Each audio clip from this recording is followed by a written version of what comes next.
Hey everybody, and welcome back to Ghost of Miami. So we didn't do so well in the last mission there. We kind of let our old friend down, but maybe we can do better on this one. Mrs. Woon says, or asks, "I knew it, did I not?" "You knew what, Mrs. Woon?"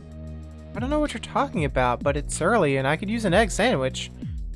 "Haven't you been listening to the radio or watching the television news or outside all week? They're calling him the doll collector on the news. These policemen are all over the street looking for these missing girls, disrupting business. Maybe you can't save our previous... Well, it said unsolved, so I guess we... I don't know. Yeah, so policemen, missing girls. I do not like it. Had they searched for the young women 2 weeks ago, they would not be here now, tromping through my store." Right, that. Honestly, how could I forget? First I found out that Melanie was the victim of a serial killer, and now there's a countrywide dragnet for the latest victim? I was about to ask, like, does the, does the story change based on what you did before? Because if you can go back and change things, then that changes the present. But maybe if you were able to save Melanie, I don't know if you can, but if you were able to save Melanie, she would still be a victim because she got kidnapped and maybe roughed up or something would happen to her, right? So this line could still work even if you saved her. It's been all over the news and I haven't been able to do anything. What do you mean you knew it? The police do not search for my daughter. But now that 3 girls are missing, they pass out flyers and roll through the community, scaring everyone. This is what happens when you ignore the little people. I knew they'd use this tragedy as an excuse to invade 7th Street. The last few days have felt kind of oppressive. Is there anything I can do, to help? You have a friend in the police station, yes? Make him get rid of these goons. I'm with you, Mrs. Woon, but Detective Harris is working a murder case right now. I don't think he has time to just drop by and... Good morning. There he is. I knew it. Hello, Sheriff. What brings you to my neighborhood today? Not a social visit, I'm afraid. I'm here to take you to Central for some questioning. You're going to be a witness in the case of Melanie Schrader. He is here for the doll collector. No dolls here, sir. Mrs. Woon, can I get the egg sandwich to go? No time, I'm afraid. There's some people at the station I'd like you to meet. But tell the policemen to leave my store alone. I want them to stop coming and plundering the store. They can find their collector somewhere else. I'll try, ma'am, but please note the officers are present for your protection and your safety. Is my daughter safe? Will Consuelo be safe if you're dragging her into this? This man hunts brown-haired girls. Our whole community may be in danger. And as I said on the news, we're doing our best to protect everyone. The FBI is helping us build a profile, and he's a white male, which means white women are at the most risk. That's all I can say for certain, but you and your daughter can relax. That's insensitive. He's a white male, so he would only like white girls. You Asian girls, you can relax. That's not a nice thing to say. Relax! When your officers are stomping through my store and the patrolmen are doing a broad canvass to make sure that the killer isn't searching for other victims. They're here for your protection, but I'll ask them to take it easy. Have a nice day, ma'am. Cello, after you. You could have handled that better. I've only slept 3 hours a night since I was assigned this case. Cello, I've taken 4 shifts on the phone lines and we're still no closer to finding this guy. At least I'm in good company. Dade County has dispatched the full police force to catch this maniac, and they're working their asses off. No kidding. Everyone in the neighborhood is either pissed or terrified, and all thanks to your officers stomping around and demanding information. The chief of police whipped this community into a frenzy, but are these extra patrols actually protecting us? No, they're just shaking the bushes and hoping the collector falls out, which is pointless. This guy already has his next victim, so we can assume he's not prowling around Little Havana looking for a new one, yet. Believe me, Cello, I know. That's precisely why you're here. I need you to give a witness statement, but I wanted to get you both in the same room. Cello, Meet Vanessa is Big Vanessa. Sorry, Big Vanessa. She's the manager of the club where both victims worked. I need your help, ladies. Cops can't go everywhere in the city. No kidding. But I want to find these girls. I'm giving him a wrong voice. I want to find these girls. Not Central PD, me. And I'm going to use whatever resources I have to keep anyone else from getting hurt. A little late for that, my dear detective. I've lost one girl already, and I'm gonna lose another. If this city intends to wipe out the rest of its gays by letting some rich son of a bitch kill us one by one, I have no intention of letting that happen. And Cello here is good at what she does. She can get information that I don't have access to. I think you should hire her to find Janet Lessig. This girl? Are you kidding me? I'm familiar with her work. She wasn't able to find Melanie, was she? On the contrary, Cello was on the right track, and if she'd had the resources of the PD behind her, maybe we'd have caught that guy. I've dismissed Cello before. It's a mistake, and I don't intend to make again. Come on, Vanessa. You owe me. I owe you shit, cop. Has our professional relationship ever protected my girls? Or stopped any raids on the club even once over the past 20 years? You know it has. Don't tell me what I know, detective. What I know is that your officer spent the morning barging into dressing rooms, ripping costumes, and scaring the shit out of my performers. I've been shut down for 2 nights now thanks to you assholes. And for what? We're not the bad guys, but you officers are treating all of my girls like suspects instead of potential victims of a monster. Professional relationship? Do you two know each other? Wait, that's not a question for now. Can we all take a breather and focus on finding Janet? Big Vanessa, you've got no reason to trust me right now, and even less reason to trust the police, but Melanie she was one of my best friends. I did everything I could to find her, believe me. I hate that I couldn't save her. It's like a hole inside of me. There are people who could have helped me, and they didn't, and I won't be able to look them in the eyes for a while. But all I can do right now is take all that rage and grief and use it to find Janet. There's still time for her. I don't know if I can convince you. That's all I can say. Alright, detective, I work with your girl. Just know that if we find this bastard before your police do, we're going to mess him up. Can we talk about this? Because we know Janet. Janet is not a brunette.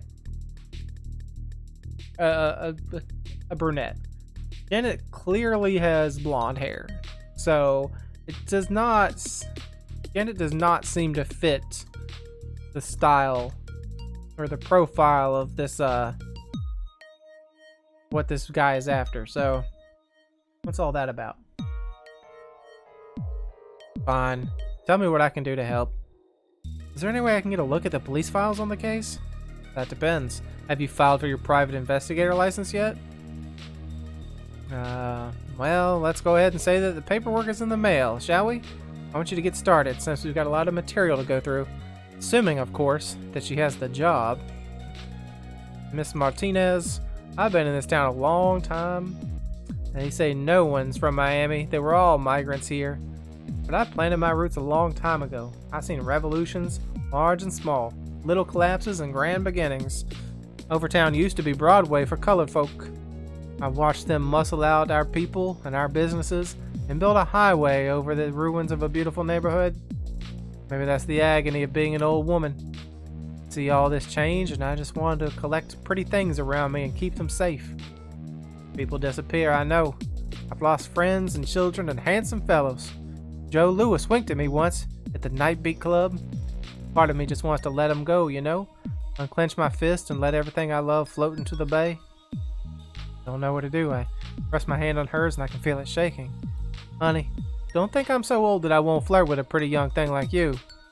Then I say you're not old enough to give up on these girls.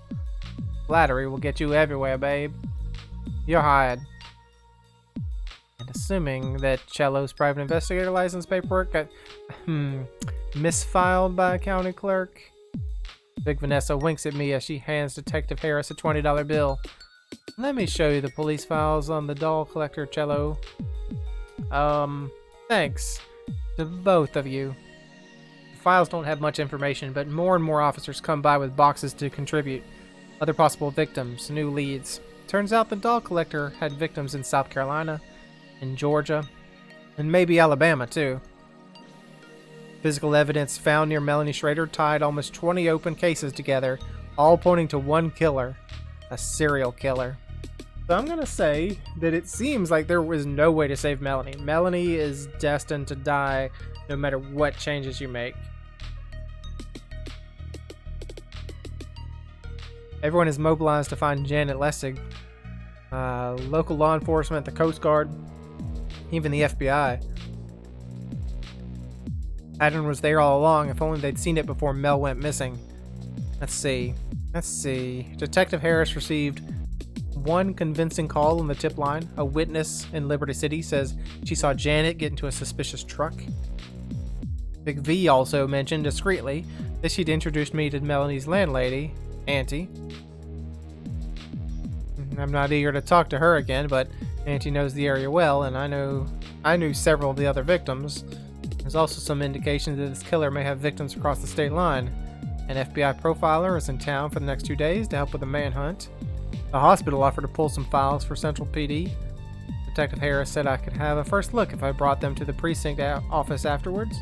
And last but not least, Janet's little room on the back of the cannery. The cops have gone over it with a fine-tooth comb, but maybe I can find something new. I guess this is the benefit of working with the police, huh? Instead of too few leads, I've got too many. Not to mention this page I got from Tala. She tried to explain the codes for that high school kids use these days. Does this mean free after school? Well, I have to begin somewhere, and it's already past lunchtime. Okay, go to the police station to talk to the criminal profiler. Go to the hospital to get some information. Go to Liberty City to look for witnesses, or go to Janet's room in the cannery. Right now, since the police have been looking over Janet's room in the cannery, I don't think we're going to get a lot of information there. I'm thinking what I want is to go talk to Auntie.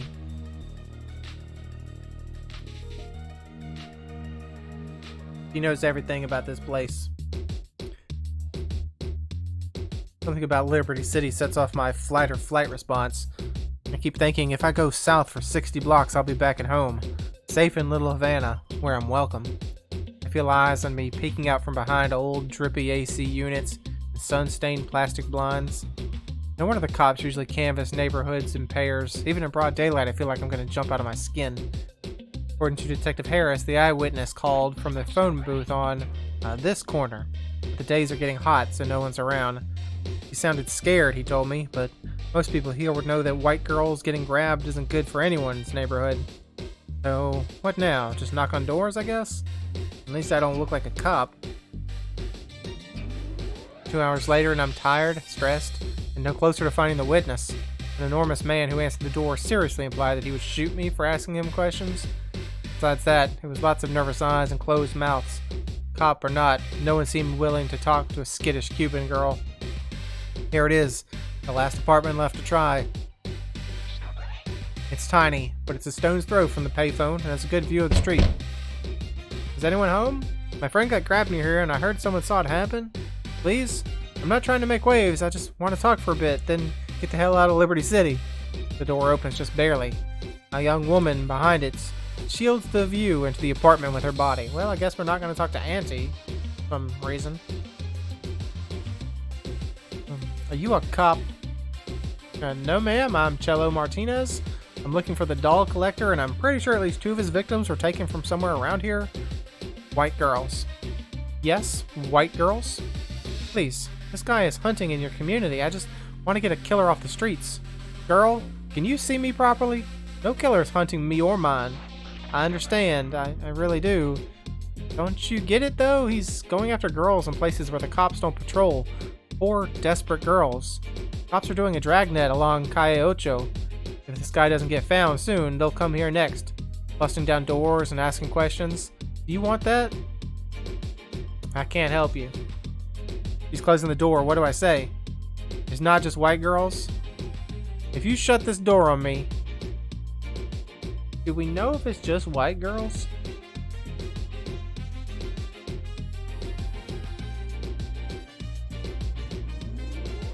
Look, let's go for it's not just white girls.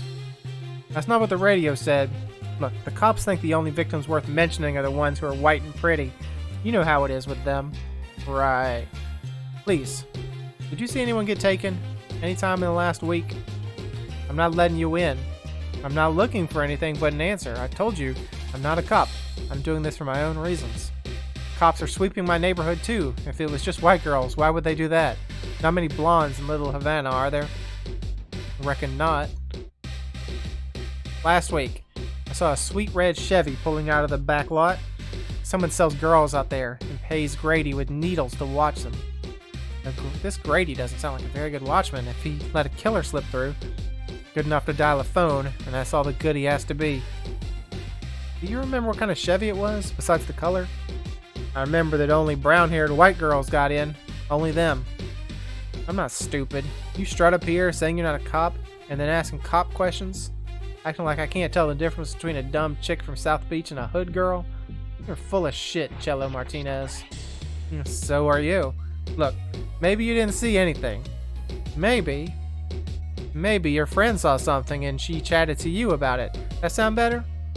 Maybe she didn't even see the girls get grabbed. Just a strange red sedan with the kind of license plates you don't see much in Liberty City. Yeah, my friend might have seen that car around.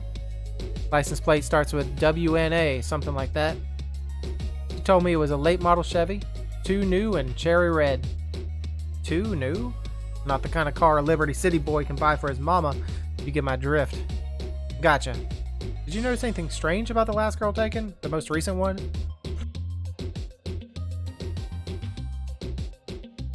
My friend told me that most of them went without putting up a fight. A white man waves a stack of cash, and these dumbass girls just hop in.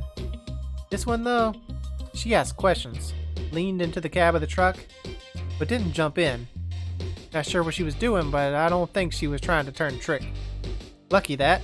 My friend might not have seen the license plate at all, if she hadn't stayed so long. Did you notice anything weird about her? Was there a struggle at all? Maybe. All my friend saw was that she had a real nasty wig. Plasticky and shit. Wasn't fooling no one, except for maybe the guy in the truck. Oh.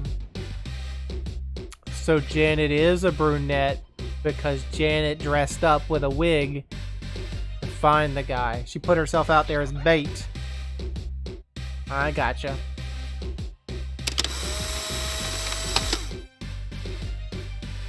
A red Chevy was spotted along Melanie's old neighborhood, and a woman in a wig got in it.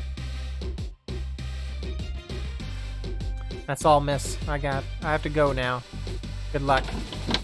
The door slams shut before I can say or do anything about it. I'm alone by myself on an uncannily quiet street, but from wherever, or from everywhere, through peepholes, behind curtains, all around, I can feel eyes on me.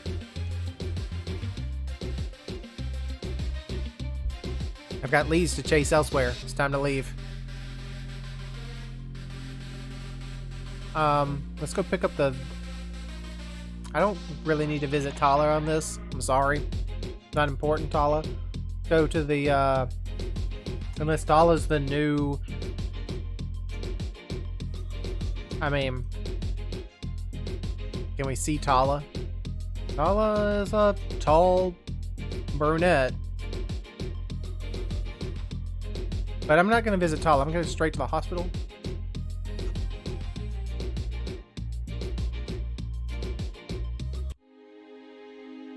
There's a line to talk to the nurse at the front desk, and I slide in behind a toddler who's making silly faces. Behind his mother's back, we exchange toothy grins and roll our eyes around. It's hard to have fun and relax when I know I'm here for the files on the doll collector's victims, but at least for this moment I managed to not think about it. But all too soon, it's my turn at the desk. Hi, my name is Cello Martinez, and I'm here to pick up some files for Central PD. We've been expecting you. I need to make a copy of your ID. Here's our document checkout form and a copy of our disclosure form, just in case. Just in case what? Just in case you cops have forgotten what physician-patient confidentiality means and expect more information. Everything we have to give you is here. End of story. Oh, I'm not a... Next, please. I'm telling myself that everyone wants this guy caught, but sometimes it really doesn't feel like it. Detective Harris said I should could get a first look at these documents if I ran them over for his precinct office, so I should dig into them now. Let's see. Most of these records are handwritten and so sparse that I can't get any details out of them. What did Detective Harris say? These are just the Metro Hospital records that match the victim's profile? We don't know for sure if they're actually collector victims. The hospital pulled, white women aged 18 to 35, brown hair, at least 5'8", who had reported a violent encounter with a stranger. Miss Jane Doe was picked up from south of Coral Gables as a man tried to drug her when she popped the car door and rolled out. Minor bruises. Laura Brennan picked up by a man in a new-looking red Chevy truck. Red Chevy truck. We know we were looking for a red Chevy when she was trying to hitchhike to Tallahassee. There's a scribbled note. Victim says she woke up. Her makeup had changed. I wonder if the police took samples of the new makeup. Oh, this one seems familiar. Prostitute reports being taken for a ride, waking up with cuts and contusions on her legs and upper body. She also ID'd the red Chevy. No license plate information, though. At least there's a definite connection between the truck and the abductor. Alright. Hospital records show that multiple women have been grabbed and messed up by a man in a red Chevy. So he puts new makeup on this lady. He just bruises this one lady and cuts her up. What about the actual medical records? Can't make heads or tail of these, and the victim statements aren't as helpful as I hoped they'd be. I'll run these over to the precinct building and hope the crime lab techs have better luck. Where should I go after that? Can't believe how long it took to give a witness statement this morning. I have to wake up early tomorrow to make up the time.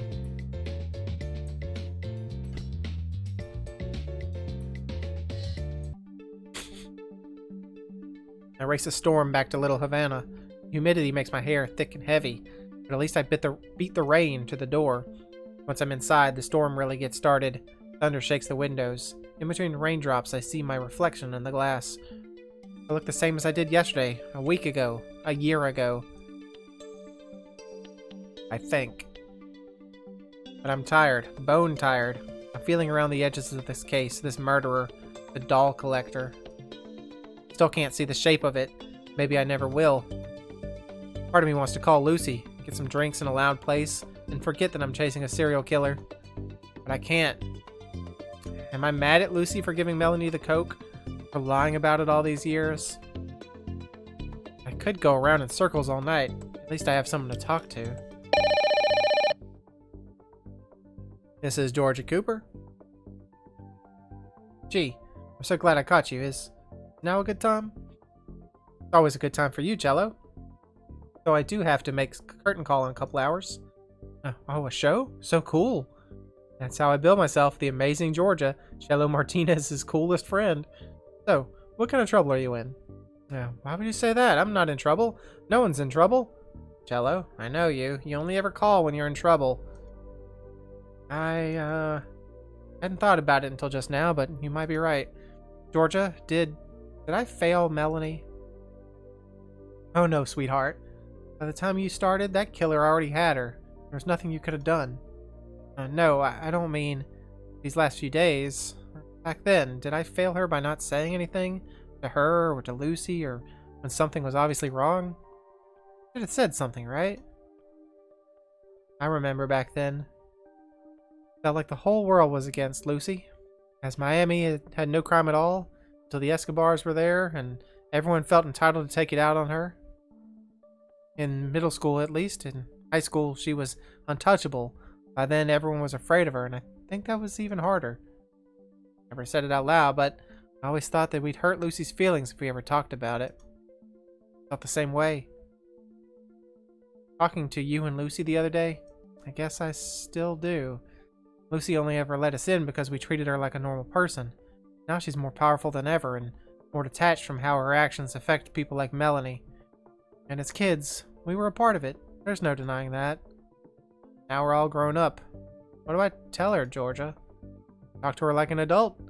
You don't go into it like a villain or a victim, but like a friend who spent her life earning Luciana Escobar's trust. You gotta come visit me in California sometime, Cello. It doesn't get as hot out here. I'll save up some money. Thanks for the moral support, G. Even when I'm thousands of miles away, you know you'll always have it. God, I'm so shitty. Didn't even ask. How have you been feeling with all this going on? It's weird to see the manhunt on the news. I've been having nightmares about Melanie. Thinking about it, how scared she must have been. Nightmares. So sorry. Don't be sad, Cello. You know my moon's in Cancer. So sensitive. It's been great talking to you again, even under the awful circumstances. Will you call me sometime when you're not in trouble? No promises. No, wait. That joke was bad. I'll definitely call. I don't know if I can stay out of trouble, but I'll call either way. Damn straight. And hey, when you find the guy who killed Melanie, kick him in the face for me. For the tank tops. Really think I can find a killer? I believe in you, Cello Martinez. You will find this guy, kick him in the face, and then call me and tell me all about it. Thanks. It was good to hear your voice, Georgia. Sorry, I had to pause you for a sneeze. I'm sleepy, but I miss you. Go to bed, sweetheart. I'll be here tomorrow. And you can call again. Bye. Talking to Georgia makes me feel warm and happy. My stomach unclenches for the first time in days. For a few sweet minutes before I fall asleep, I manage to stop thinking about the doll collector. Well, I think this is a good time to end the episode. So I will call it here. So we have to find this doll collector. Thanks for joining me. Hope you enjoyed it, and hope to see you again next time.